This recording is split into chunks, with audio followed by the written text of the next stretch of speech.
Puis je vis monter de la mer une bête qui avait 10 cornes et 7 têtes, et sur ses cornes 10 diadèmes, et sur ses têtes des noms de blasphème. La bête que je vis était semblable à un léopard, ses pattes étaient comme celles d'un ours et sa gueule comme la gueule d'un lion. Le dragon lui donna sa puissance, son trône et son grand pouvoir. Et je vis l'une de ces bêtes comme frappée à mort, mais sa blessure mortelle fut guérie. Remplie d'admiration, la terre entière suivit la bête. Ils se prosternèrent devant le dragon, parce qu'il avait donné le pouvoir à la bête. Ils se prosternèrent devant la bête en disant « Qui est semblable à la bête et qui peut la combattre ?» Il lui fut donné une gueule qui proférait des paroles arrogantes et des blasphèmes. Il lui fut donné le pouvoir d'agir pendant 42 mois. Elle ouvrit sa gueule en blasphème contre Dieu, pour blasphémer contre son nom, son tabernacle et ceux qui l'habitent dans le ciel. Il lui fut donné de faire la guerre aux saints et de les vaincre. Il lui fut donné pouvoir sur toute tribu, tout peuple, toute langue et toute nation. Et tous les habitants de la terre se prosternèrent devant elle, ceux dont le nom n'a pas été inscrit sur le livre de vie de l'agneau immolé dès la fondation du monde. Si quelqu'un a des oreilles, qu'il entende. Si quelqu'un est destiné à la captivité, il ira en captivité. Si quelqu'un tue par l'épée, il faut qu'il soit tué par l'épée. C'est ici la persévérance et la foi des saints. Puis je vis monter de la terre une autre bête. Elle avait 2 cornes semblables à celles d'un agneau, et elle parlait comme un dragon. Elle exerce tout le pouvoir de la première bête en sa présence, et elle fait que la terre et ses habitants se prosternent devant la première bête dont la blessure mortelle a été guérie. Elle opère de grands signes jusqu'à faire descendre le feu du ciel sur la terre à la vue des hommes. Elle séduit les habitants de la terre par les signes qu'il lui fut donné d'opérer devant la bête, en disant aux habitants de la terre de faire une image de la bête qui a été blessée par l'épée et qui a survécu.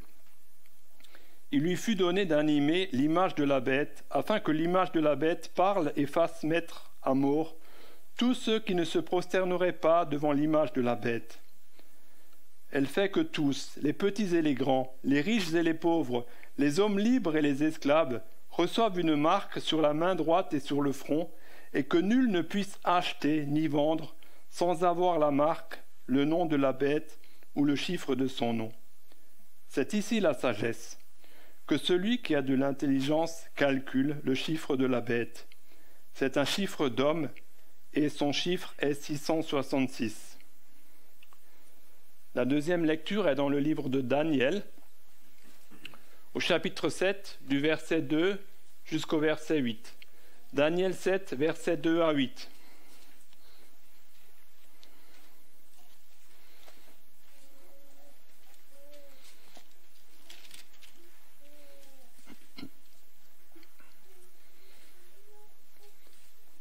Daniel prit la parole et dit : « Je regardais pendant ma vision nocturne, et voici, les 4 vents des cieux firent irruption sur la grande mer.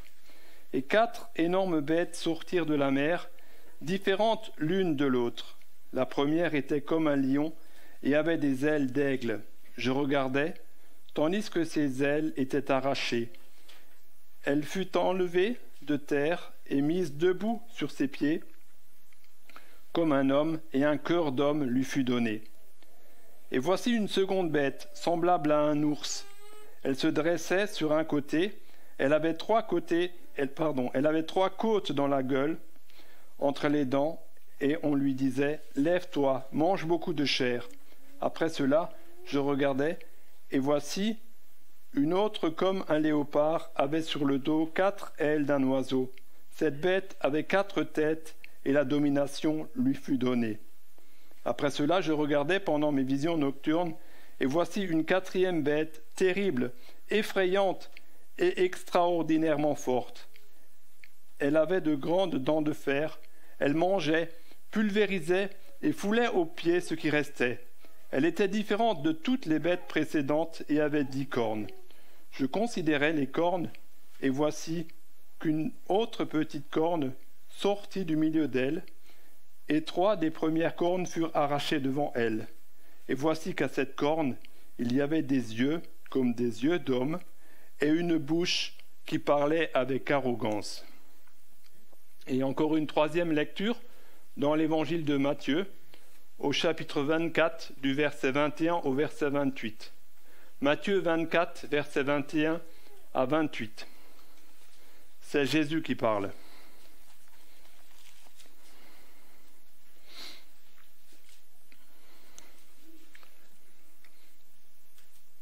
Car alors il y aura une grande tribulation, telle qu'il n'y en a pas eu depuis le commencement du monde jusqu'à maintenant, et qu'il n'y en aura jamais plus. Et si ces jours n'étaient abrégés, personne ne serait sauvé, mais à cause des élus, ces jours seront abrégés. Si quelqu'un vous dit alors, le Christ est ici ou il est là, ne le croyez pas, car il s'élèvera de faux Christ et de faux prophètes. Ils opéreront de grands signes et des prodiges au point de séduire, si possible, même les élus. Je vous l'ai prédit. Si donc on vous dit, voici, il est dans le désert, n'y allez pas. Voici, il est dans les chambres, ne le croyez pas. En effet, comme l'éclair part de l'Orient et brille jusqu'en Occident, ainsi sera l'avènement du Fils de l'homme. Où que soit le cadavre, là s'assembleront les aigles. Jusqu'ici notre lecture dans la parole inspirée de Dieu, et je laisse la place à notre pasteur pour la prédication.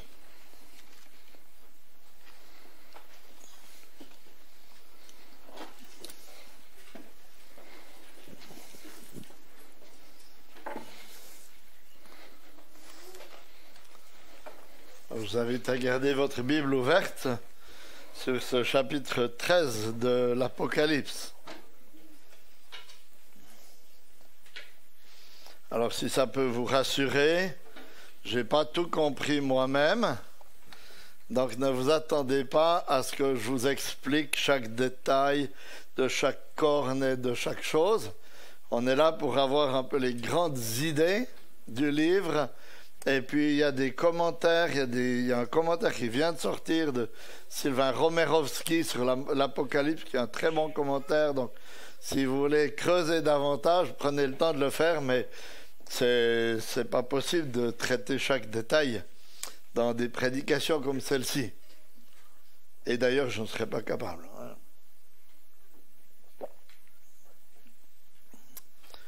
Je vous rappelle, dans l'introduction, que dans l'Apocalypse, presque tout va par 7. Il y a 7 cycles de vision, il y a 7 églises, il y a 7 sceaux, il y a 7 trompettes, il y a 7 esprits de Dieu. Et si c'est comme ça, c'est parce que le 7 est le chiffre de la plénitude.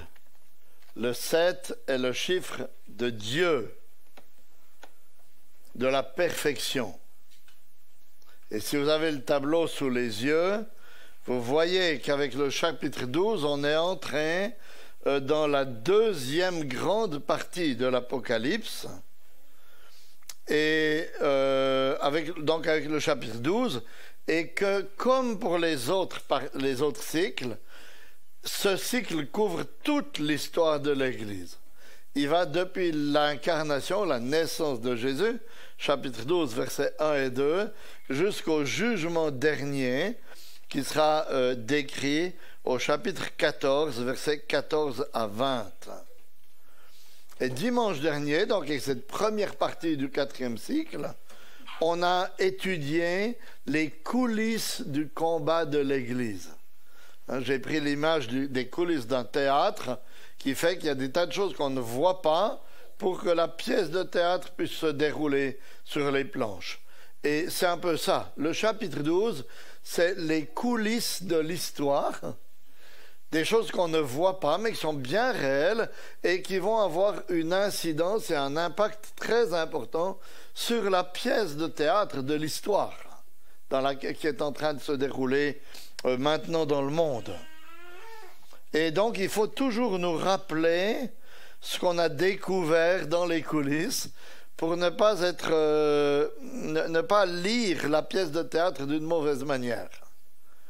Et ce qu'on a découvert, d'abord, c'est que le diable existe, qu'il est un être puissant, que depuis le commencement de l'histoire, il a cherché à anéantir le plan de salut de Dieu. Et il s'est déchaîné pour essayer d'arriver à son but. Il a déchaîné sa haine, en particulier contre le Fils de Dieu et contre le peuple de Dieu, mais il a échoué. Parce que Christ a triomphé de lui à la croix. Si bien que le diable a été, comme le dit le chapitre 12, il a été précipité sur la terre. C'est une image pour nous dire qu'il n'a plus le droit de nous accuser devant Dieu, parce que toute la condamnation que nous méritions a été portée par Christ. Et qu'ainsi, sachant qu'il est vaincu et que ses jours sont comptés, il se déchaîne contre l'Église et contre les chrétiens dans ce monde, qui sont appelés à la fin du chapitre 12 le reste de la descendance de la femme. Et ce qui nous a encouragés dans ce chapitre 12, c'est, vous voyez, de découvrir que malgré sa haine, il ne peut rien contre la destinée éternelle des chrétiens, parce que c'est Dieu qui les protège. Donc ça, c'est ce qu'on avait compris dans les coulisses du combat de l'Église, les coulisses de l'histoire. Maintenant, on va se pencher sur le chapitre 13 qui nous présente une partie de la pièce de théâtre. Et le chapitre 13 nous présente le dragon et ses agents. Et c'est le titre pour la prédication de ce matin, le dragon et ses agents. Et j'aurai 3 points. On aura d'abord une vue d'ensemble, parce qu'il faut essayer de bien comprendre ce qui se passe dans ce chapitre. Et puis ensuite, on va se préoccuper de la bête qui monte de la mer, ce sera le 2e point, et la bête qui monte de la terre, ce sera le 3e point. Donc d'abord, une vue d'ensemble. Cette vue d'ensemble doit nous aider à comprendre, on pourrait dire, les grandes articulations de cette opposition diabolique qui existe dans le monde. Vous vous souvenez peut-être, au chapitre 12, verset 18, on avait laissé le dragon, qui représente le diable, sur la plage. Pas pour lézarder au soleil, mais parce que la plage, c'est le lieu où la mer et la terre se retrouvent. Et il était là, sur la plage, battu, vaincu, mais furieux, parce qu'il ne pouvait rien contre Christ ni contre son Église, et il voulait continuer à déchaîner sa haine contre le reste de la descendance de la femme. Et c'est là, sur la plage, qu'il va trouver l'aide dont il a besoin. Elle vient à lui sous la forme de 2 bêtes. Il y a d'abord, au verset 1er, une bête qui monte de la mer. Puis au verset 11, il y a une bête qui monte de la terre. Elles sont très différentes l'une de l'autre dans leur aspect extérieur. Mais elles sont toutes deux au service du dragon, au service du diable. Et on reviendra sur leur spécificité tout à l'heure. Mais il y a un mot-clé qui est fondamental concernant ces bêtes, dans tout ce passage, un mot-clé qui, si on ne le voit pas, risque de nous amener à mal comprendre la puissance de ces bêtes, c'est le mot « donner » qui revient 6 fois dans le passage.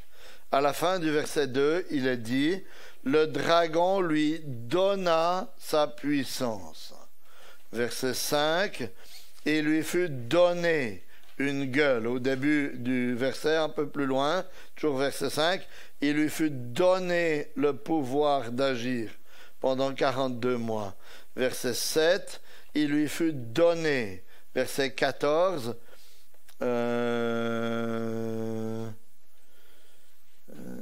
Attendez, ouais, elle séduit les habitants de la terre par les signes qu'il lui fut donné d'opérer.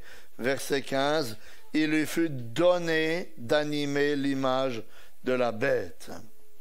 Qu'est-ce que cela nous indique? Ça nous indique que ces bêtes ne possèdent rien en elles-mêmes, mais qu'elles reçoivent leur pouvoir, leur autorité, leur puissance d'un autre. C'est des choses qui lui sont données parce qu'elles ne les ont pas. Elles ne peuvent pas les faire par elles-mêmes. Alors, de qui reçoivent-elles pouvoir, puissance, autorité?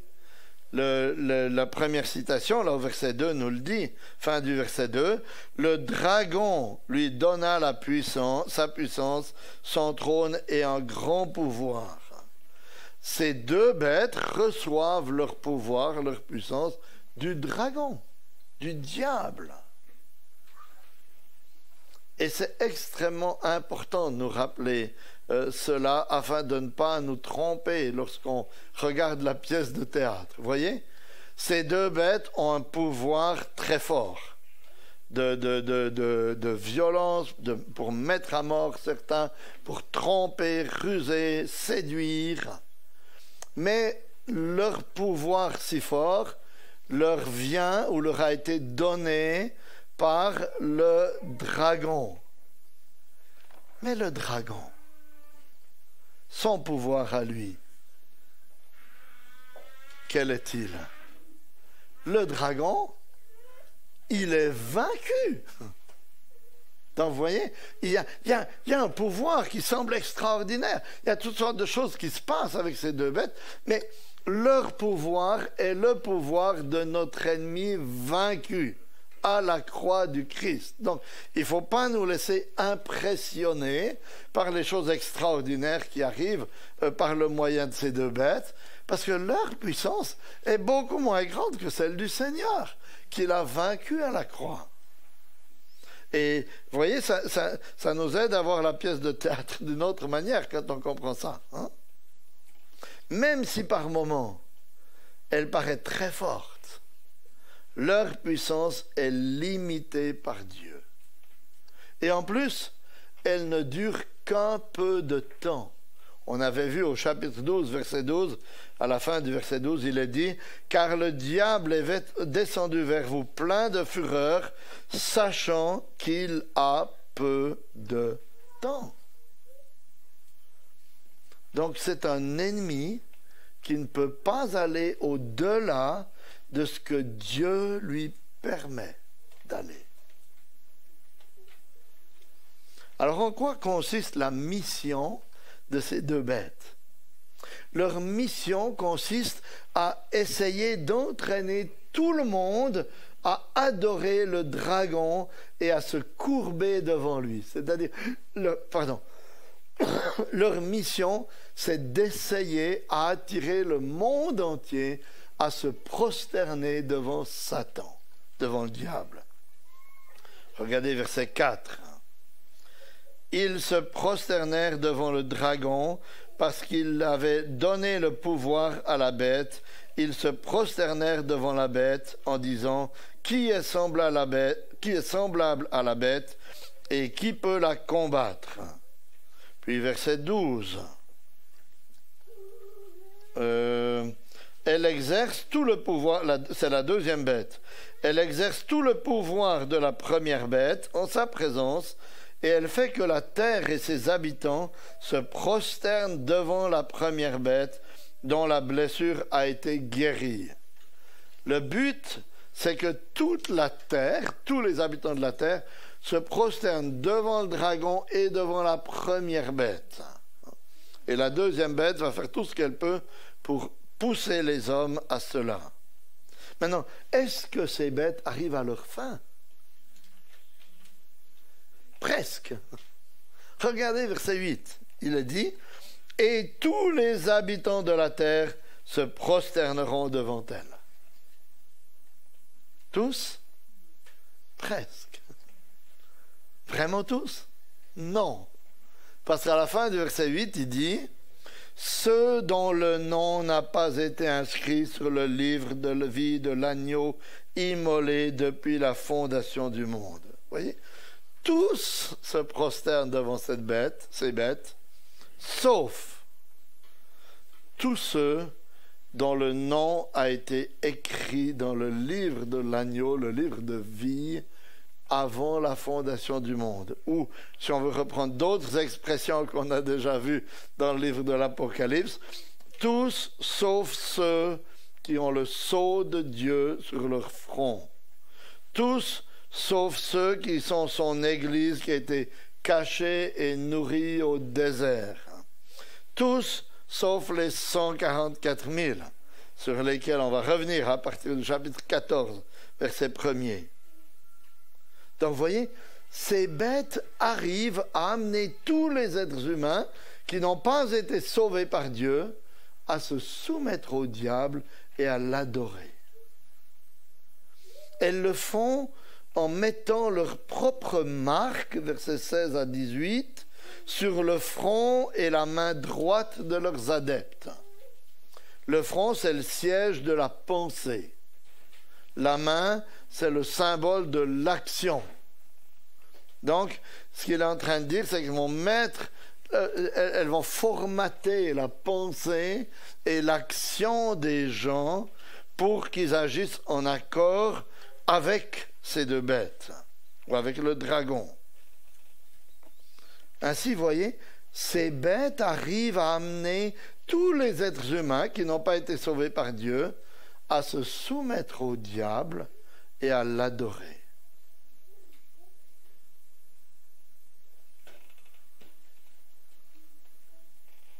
Et qu'advient-il de tous ceux qui refusent de se prosterner devant ces bêtes? Verset 7 nous dit qu'ils sont attaqués par elles et vaincus dans leur corps. Verset 15 nous dit qu'ils sont mis à mort par le peuple qu'elle a réussi à séduire. Verset 17, qu'ils subissent des sanctions économiques qui les conduisent à mourir à petit feu. Regardez verset 17. Et que nul ne puisse acheter ni vendre sans avoir la marque, le nom de la bête ou le chiffre de son nom. Et si vous avez une bonne mémoire, vous devez vous souvenir que c'est exactement ce qui était en train d'arriver dans plusieurs des églises auxquelles les lettres de Apocalypse 2 et 3 ont été écrites. Vous voyez, les chrétiens étaient persécutés. Dans certaines villes, ils ne pouvaient plus acheter ni vendre s'ils refusaient de se soumettre à l'autorité politique, s'ils refusaient de se prosterner devant l'autel de l'empereur.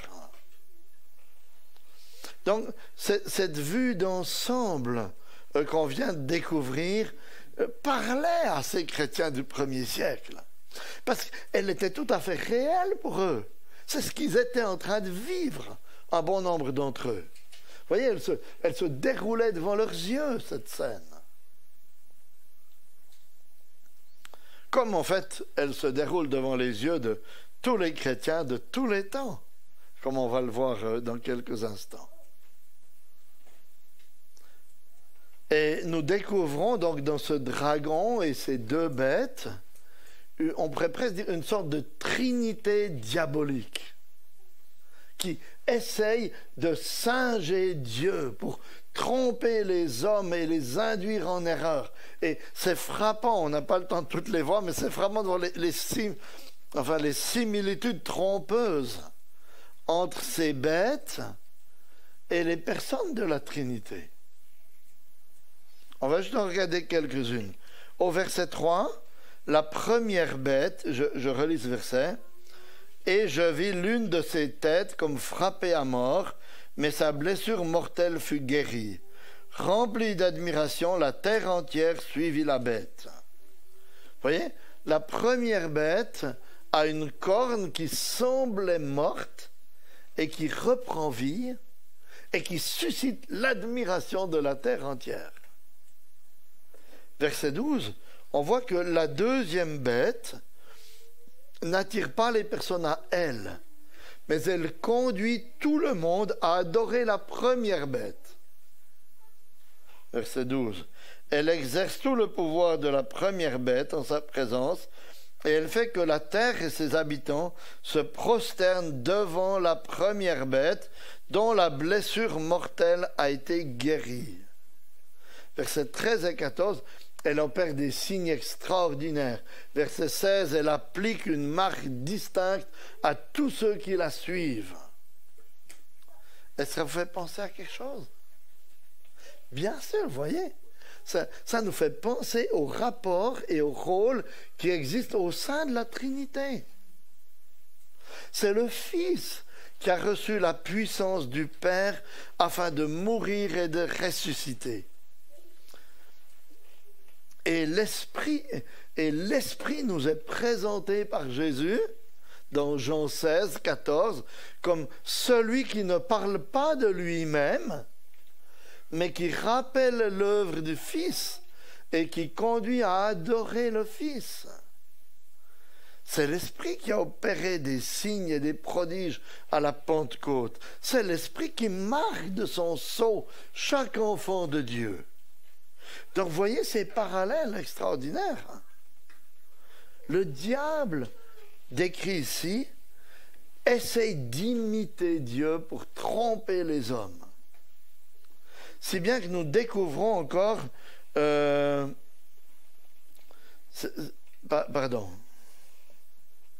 si bien qu'on découvre encore par cette vue d'ensemble de l'histoire des hommes qu'en fait, il n'y a que deux destinées possibles. Soit on est marqué du sceau de Dieu, soit on est marqué du sceau de la bête, du chiffre de la bête. Oui. Soit on est marqué du chiffre de Dieu, soit on est marqué du chiffre de la bête. Alors maintenant qu'on vient de mesurer un peu les enjeux, approchons-nous de ces bêtes afin de discerner leurs caractéristiques et pour ne pas nous laisser séduire nous-mêmes dans notre vie de chaque jour par ces bêtes que vous allez voir qui existent encore aujourd'hui. D'abord, la bête qui monte de la mer. La première chose qu'on apprend d'elle, c'est qu'elle monte de la mer. C'est une vérité de la palisse. Mais la mer et les eaux, dans la littérature apocalyptique, dans l'Apocalypse en particulier aussi, c'est une image des peuples, des nations, des foules. Si vous regardez Apocalypse 17, verset 15, écoutez ce qu'il nous est dit.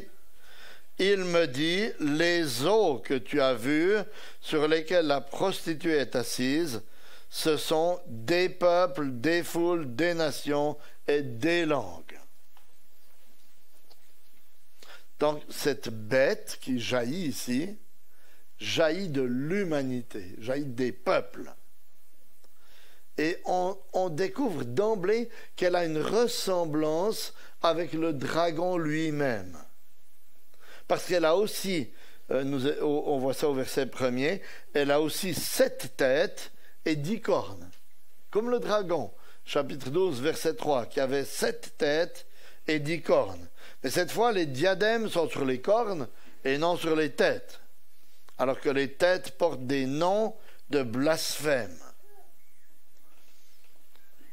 On constate aussi que cette bête a une grande ressemblance avec les 4 bêtes qui sont mentionnées dans le livre du prophète Daniel. On a lu Daniel 7, versets 2 à 8. Et on sait dans le livre de Daniel que ces bêtes représentent des empires, des royaumes. Mais ici, on n'a pas 4 bêtes différentes, on a une bête monstrueuse qui est un condensé des 4 bêtes de Daniel. Parce qu'il nous a dit que, verset 2, regardez, la bête que je vis était semblable à un léopard, qui souligne l'agilité, la rapidité, la vitesse. Mais elle a des pattes comme celles d'un ours, qui souligne la puissance. Et sa gueule est comme celle d'un lion, qui souligne la cruauté.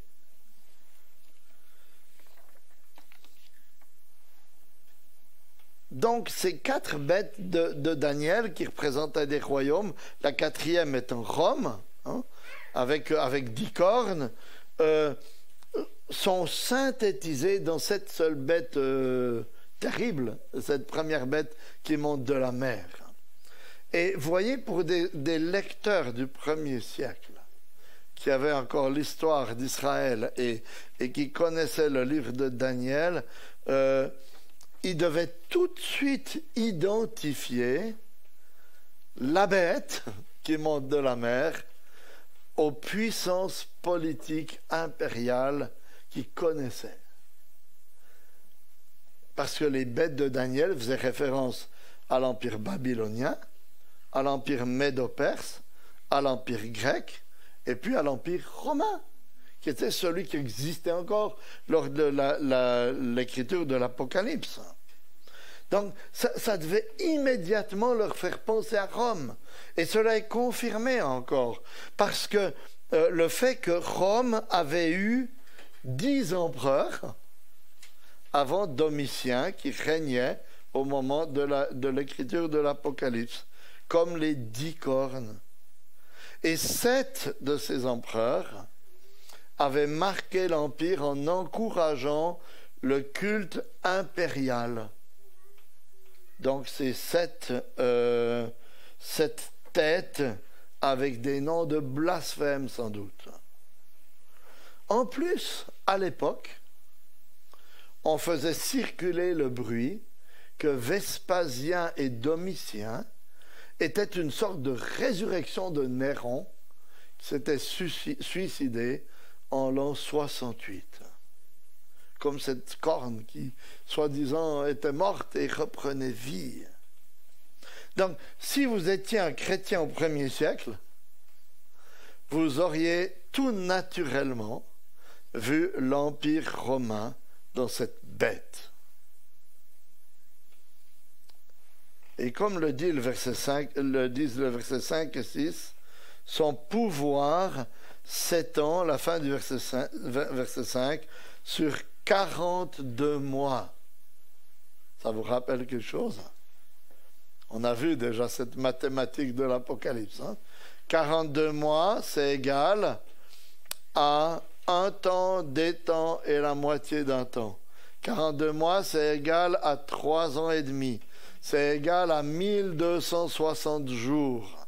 C'est juste des façons différentes de faire référence à la même période qui est la période de toute l'histoire de l'Église. Donc, ce qui veut dire que cette bête ici a prolongé sa vie, si vous voulez. Elle représente quelque chose, le pouvoir politique, qui a duré et qui dure encore pendant tout le temps de l'histoire de l'Église. Ce pouvoir politique est établi par Dieu, parce que c'est Dieu qui donne les gouvernements, mais qui est malheureusement souvent détourné par la puissance de l'ennemi pour essayer de nuire à l'Église afin que le diable arrive à ses fins. Et vous voyez, il cherche à maintenir les hommes sous son autorité. Et si on réfléchit à l'histoire de l'Église, on constate que selon les époques et les lieux, l'action de cette bête s'est manifestée de façon plus ou moins virulente contre l'Église et les chrétiens.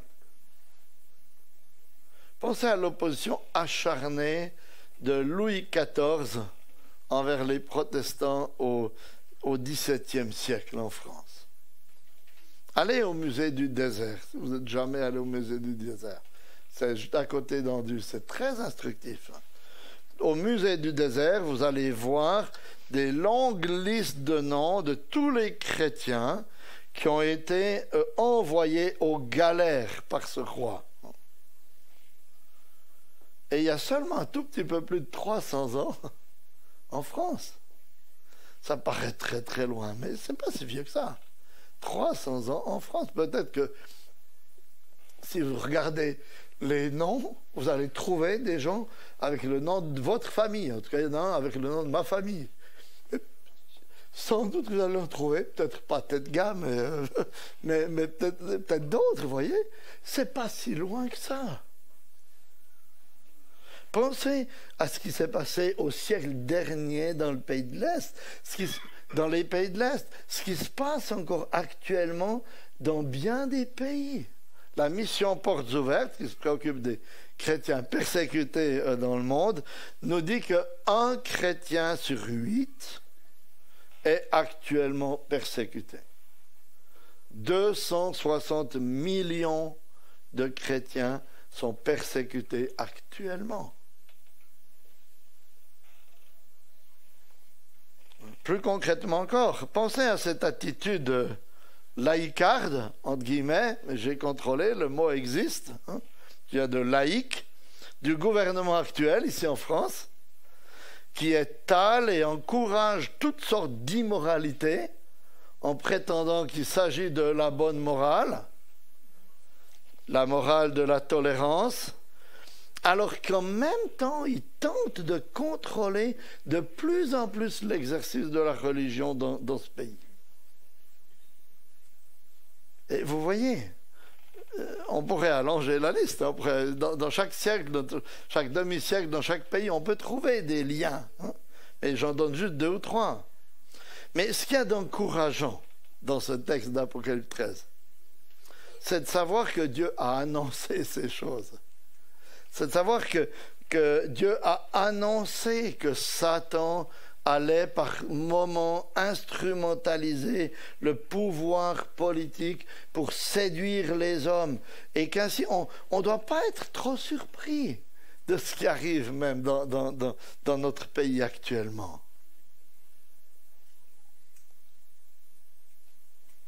Pourtant, ça ne veut pas dire qu'il nous faut refuser de nous soumettre au gouvernement tant qu'il ne nous contraint pas à désobéir à la loi de Dieu. Parce qu'on a ces versets 9 et 10 un peu énigmatiques, mais qui semblent décrire quelle doit être l'attitude du chrétien dans un contexte plutôt d'hostilité, d'opposition de la part du gouvernement. Regardez, si quelqu'un a des oreilles, qu'il entende. Ça, c'est toujours un appel aux chrétiens à écouter, hein? Si quelqu'un est destiné à la captivité, il ira en captivité. Si quelqu'un tue par l'épée, il faut qu'il soit tué par l'épée. C'est ici la persévérance et la foi des saints. C'est un encouragement pour les chrétiens, vous voyez, à ne pas résister par la guerre et la violence quand de telles choses arrivent, mais à persévérer dans la foi en sachant que oui, ces choses arrivent et que malheureusement parfois les chrétiens sont envoyés en captivité, voire tués dans leur corps. Ça c'est pour la bête qui monte de la mer. Maintenant regardez la bête qui monte de la terre, versets 11 à 18. Cette bête qui monte de la terre a une apparence très différente de la première. Elle est plutôt sympa, elle est plutôt attirante au premier abord, parce qu'il nous a dit qu'elle est semblable à un agneau, verset 11, avec 2 cornes. Donc quand on la regarde comme ça, elle a l'air plutôt attirante. Mais le problème, c'est quand elle ouvre la bouche. Parce que la suite du verset dit « Et elle parlait comme un dragon ». Donc, c'est un agneau qui parle comme un dragon.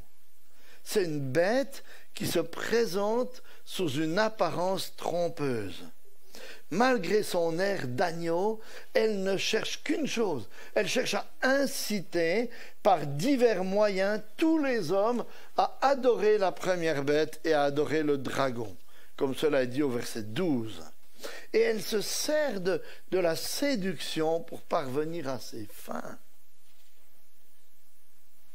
Verset 14, verset 15, verset 13 à 15. Elle opère de grands signes jusqu'à faire descendre le feu du ciel sur la terre à la vue des hommes. Elle séduit les habitants de la terre par les signes qu'il lui fut donné d'opérer devant la bête en disant aux habitants de la terre de faire une image de la bête qui a été blessée par l'épée et qui a survécu. Il lui fut donné d'animer l'image de la bête, afin que l'image de la bête parle et fasse mettre à mort tous ceux qui ne se prosterneront pas devant l'image de la bête. Quelle est cette bête, cette deuxième bête? D'autres références de l'Apocalypse peuvent nous aider à le savoir. Si vous regardez Apocalypse 16, 13, et il y a aussi Apocalypse 19, 20, mais on va se contenter de Apocalypse 16, 13, vous allez voir comment elle est appelée ici. Je vis sortir de la gueule du dragon, de la gueule de la bête et de la bouche du faux prophète 3 esprits impurs semblables à des grenouilles. Il semble ici que cette deuxième bête, est appelée le faux prophète, ou est assimilée à un faux prophète. C'est quoi un faux prophète? Notre Seigneur le définit mieux que nous. Alors on va lire ce que le Seigneur nous dit. Dans Matthieu 7, verset 15, il dit « Gardez-vous des faux prophètes. Ils viennent à vous en vêtements de brebis, mais au-dedans, ce sont des loups ravisseurs. » Vous voyez, le lien avec cette bête ici, c'est extraordinaire. Ils viennent en vêtements de brebis, comme cet agneau, mais à l'intérieur, ce sont des loups ravisseurs. Ainsi, les faux prophètes sont des êtres qui se déguisent pour tenter de tromper. Et c'est exactement ce qu'on a ici avec cette bête qui trompe et séduit. Les versets là qu'on vient de lire, là, 12 à 15, nous décrivent comment elle s'y prend, au moyen de signes, de miracles, d'actions puissantes, comparables à celles du Seigneur, des apôtres et des prophètes. Elle essaye de détourner les hommes de Dieu afin de les conduire à adorer le dragon et la première bête.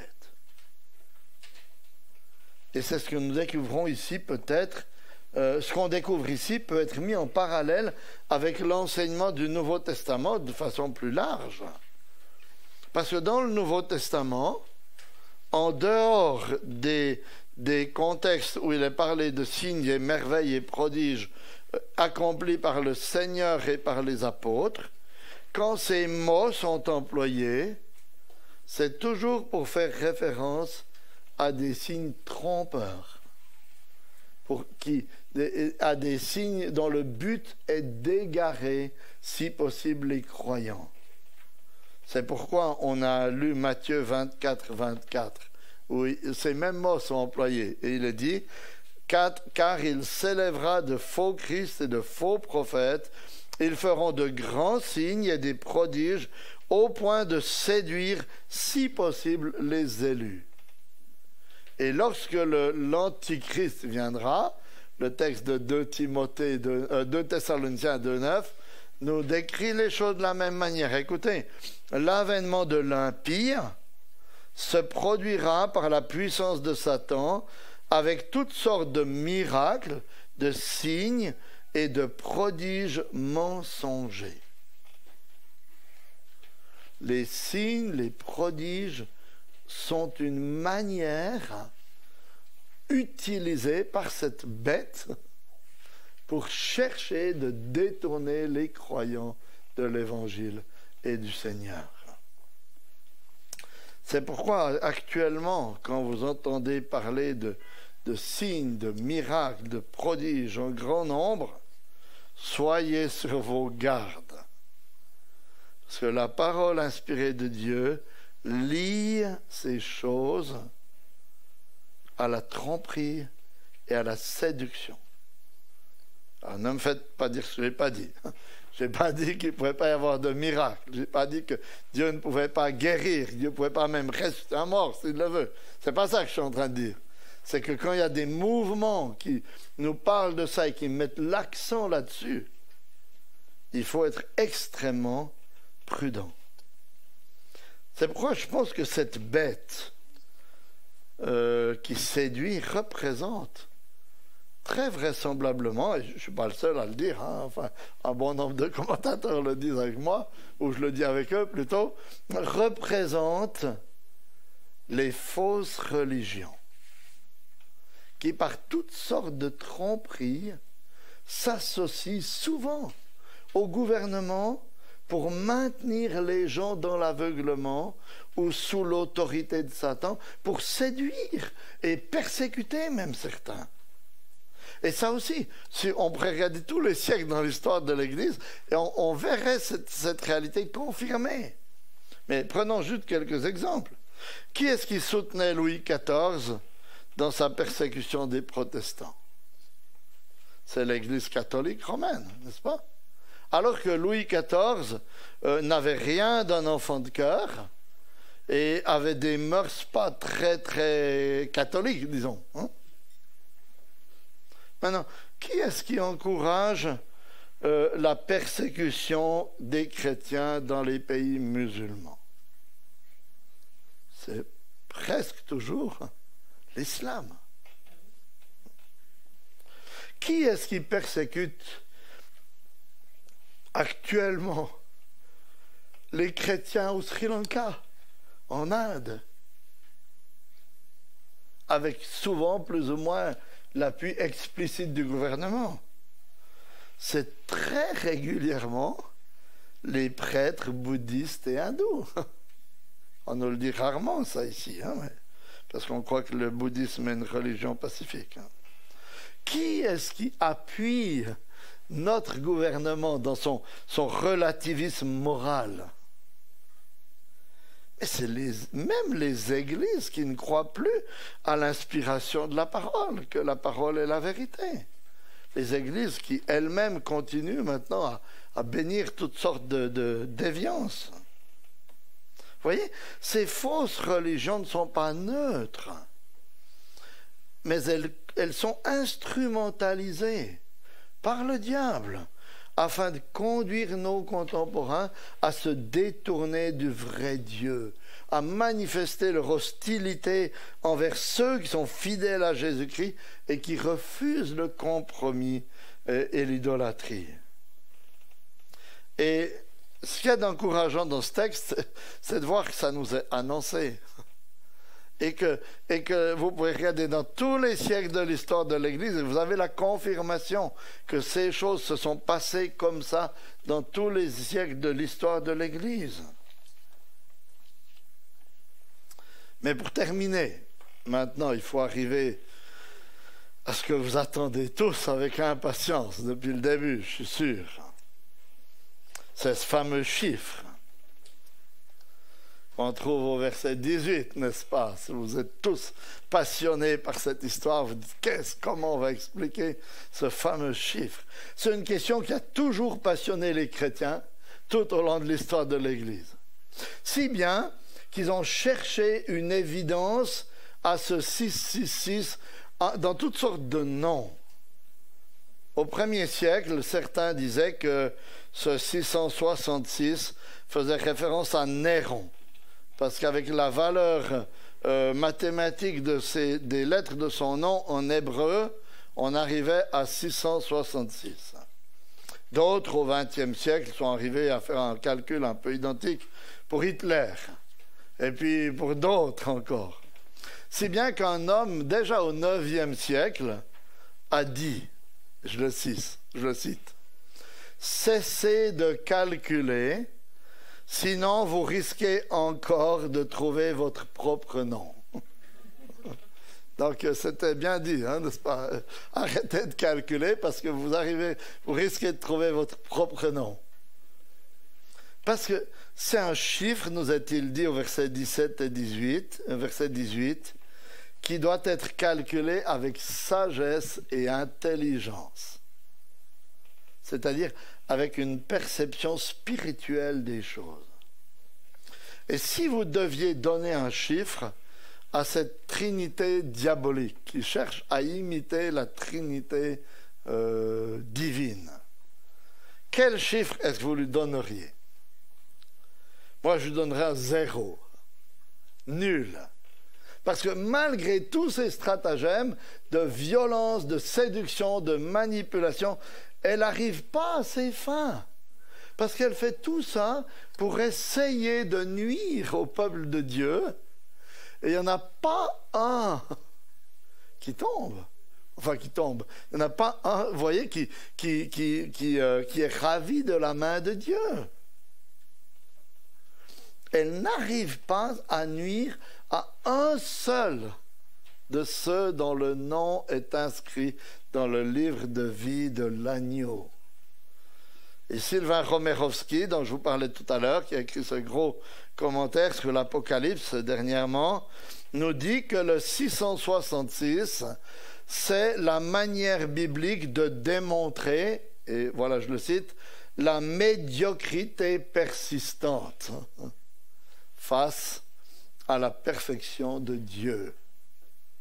Parce que le 6 dans la Bible, c'est le chiffre de l'homme. C'est dit ici. C'est un chiffre d'homme, fin du verset 18. C'est le chiffre de l'homme dans son indépendance de Dieu. Alors que le 7, c'est le chiffre de Dieu, comme je dis, de sa plénitude, de sa perfection. 6 est donc le chiffre de la créature qui refuse de vivre dans la dépendance de Dieu et en rendant gloire à Dieu. Et s'il le répète 3 fois, 6, 6, 6, c'est peut-être pour que nous comprenions que chacune de ces 3 bêtes n'est qu'un 6. Et que vous pouvez ajouter tous les 6 que vous voulez, ça ne fera jamais un 7. Vous pouvez en mettre encore 6 de plus, 12 de plus, vous n'aurez jamais un 7. C'est-à-dire que cette stratégie, c'est une démonstration que toute la stratégie du diable, toute la stratégie de l'homme ne parviendra jamais à atteindre la perfection de Dieu. C'est un peu notre manière de montrer la tour de Babel, si vous voulez, qui cherche à monter vers Dieu, il suffit, tac, Dieu donne des langues et la tour s'arrête.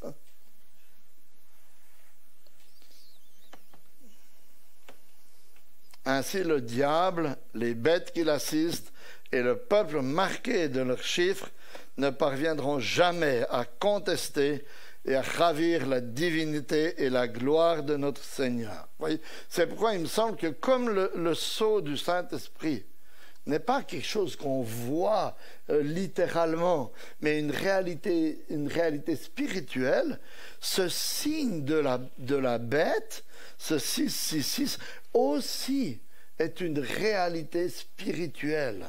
Il ne faut pas chercher ce chiffre écrit de façon littérale sur qui que ce soit. Ça a, à mon avis, même rien à voir avec les puces, les cartes à puces et toutes ces choses-là. C'est simplement la marque de ceux qui refusent de se soumettre à Dieu. C'est la marque de ceux qui sont révoltés, rebelles contre Dieu et qui suivent l'esprit du monde par crainte des conséquences de suivre Jésus-Christ. Et je cite à nouveau Sylvain Romerovski parce qu'il le dit mieux que moi en peu de mots. Voilà ce qu'il dit, écoutez bien, je pense qu'on a la définition de ce que c'est que ce chiffre. Porter la marque de la bête, c'est au fond faire comme tout le monde. Adopter les modes de pensée et de comportement du monde. Le chrétien a pour vocation d'être différent pour Dieu. Mais le monde ne supporte pas les gens différents. Fin de citation. Alors, vous voulez savoir quelle marque vous avez sur le front ou sur la main droite? Posez-vous la question de savoir quelles sont vos valeurs. Demandez-vous si vous êtes prêt à prendre position pour le Seigneur, quel qu'en soit le prix. Même s'il fallait ne plus pouvoir manger. Ça pourrait arriver. Même s'il fallait perdre sa vie pour ça.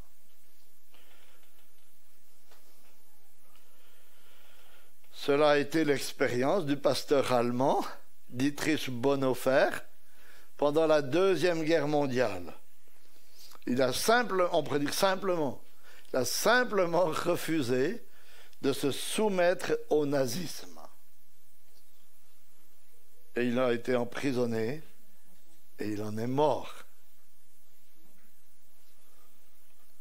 Ça, c'est il y a un tout petit peu plus de 70 ans, hein, juste de l'autre côté de la frontière.